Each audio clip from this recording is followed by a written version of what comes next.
అనంతపురం జిల్లా కుందూర్పిలో పశు వైద్యశాలలో ఉచిత పశు ఆరోగ్య శిబిరాలు నిర్వహించారు. తమ పశువులు ఉచిత వైద్యంతో ప్రాణ నష్టం కలగకుండా ఉంటుందని రైతులు హర్షం వ్యక్తం చేస్తున్నారు.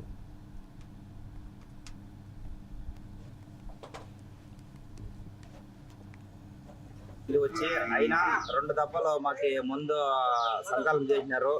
ఈ sir doctor sir Prasad sir గారికి వాళ్ళకి మా కృతజ్ఞతలు చెప్పుకొని కోరుతున్నాము.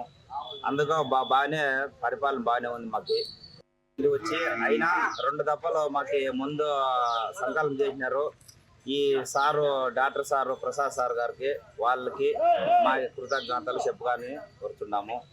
అందుకు బాగానే పరిపాలన బాగానే ఉంది. మాకు ఇది వచ్చి అయినా 2 దఫాలు మాకు ముందు సంకల్పం చేసినారు. ఈ sir doctor sir Prasad sir గారికి వాళ్ళకి మా కృతజ్ఞతలు చెప్పుకొని కోరుతున్నాము. అందుకు బాగానే పరిపాలన బాగానే ఉంది. మాకు ఇది వచ్చి అయినా 2 దఫాలు మాకు ముందు సంకల్పం చేసినారు. ఈ sir doctor sir Prasad sir గారు